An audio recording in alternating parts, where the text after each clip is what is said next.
Hi friends, welcome to Telugu government job channel. మనకి EMRS సంబంధించినటువంటి JSA సంబంధించి అడిషనల్ లిస్ట్ అనేది వచ్చిందనమాట. ఇదివరకు మనకి జేఎస్ఏ క్యాండిడేట్లు సెలెక్ట్ అయ్యారు కదా, అవి కాకుండా మీకు ఎక్స్ట్రా క్యాండిడేట్లను కూడా సెలెక్ట్ చేయడం అనేది జరిగింది. దాని లిస్ట్ అనేది మనకి ఈఎంఆర్ఎస్ వెబ్సైట్లో ఉంచారు. అంతేకాదు మనకి డాక్యుమెంట్ వెరిఫికేషన్ సంబంధించి కూడా డేట్స్ అనేవి వచ్చేసాయి.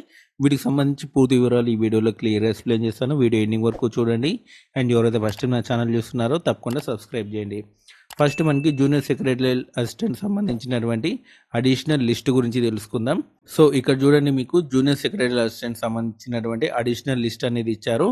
ఇది వరకు మనకి 2678 మంది సంబంధించి లిస్ట్ ఇచ్చారు కదా, ఇది కాకుండా 90 మందిని అడిషనల్గా సెలెక్ట్ చేశారనమాట స్కిల్ టెస్ట్ కోసం.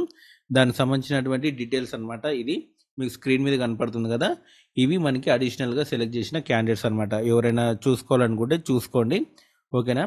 అండ్ ఈఎంఆర్ఎస్ వెబ్సైట్లో ఇచ్చారనమాట. 90 క్యాండిడేట్స్ని ఎక్స్ట్రాగా సెలెక్ట్ చేశారు. ఇది వరకు 2670 మందిని సెలెక్ట్ చేశారు. ఇంకా ఎక్స్ట్రా 90 మందిని కూడా సెలెక్ట్ చేయడం జరిగింది స్కిల్ టెస్ట్ కోసం. అండ్ దానికి సంబంధించిన డేట్స్ అనేది త్వరలోనే ప్రకటిస్తామని చెప్పారు. ఒకసారి నాకు తెలిసి ఒక నెక్స్ట్ మంత్ మనకి దీనికి సంబంధించినటువంటి స్కిల్ టెస్ట్ ఉండే అవకాశం ఉంది. మనకి డాక్యుమెంట్ వెరిఫికేషన్ సంబంధించి కూడా మనకి అప్డేట్ అనేది వచ్చింది.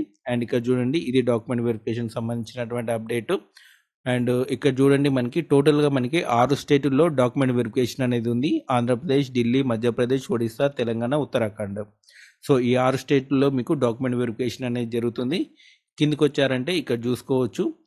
అండ్ ఏ రోజు ఎప్పుడు వెరిఫికేషన్ ఉంది అనేది కూడా మీకు డేట్ అనేది ఇచ్చారు. ఇక్కడ చూడండి, మీ రూల్ నెంబర్ చూసుకోండి, మీ పోస్ట్ అనేది చూసుకోండి, డాక్యుమెంట్ వెరిఫికేషన్ డేట్ చూసుకోండి, ఆ తర్వాత ఇక్కడ వెన్యూ చూసుకోండి.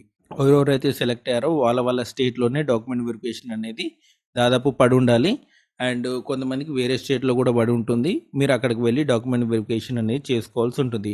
సో ఇది ఈఎంఆర్ఎస్ సంబంధించినటువంటి డాక్యుమెంట్ వెరిఫికేషన్ సంబంధించి ఇన్ఫర్మేషన్. మీకు ఈ వీడియో నచ్చితే లైక్ చేయండి, షేర్ చేయండి, మన ఛానల్ తప్పకుండా సబ్స్క్రైబ్ చేయండి. థ్యాంక్స్.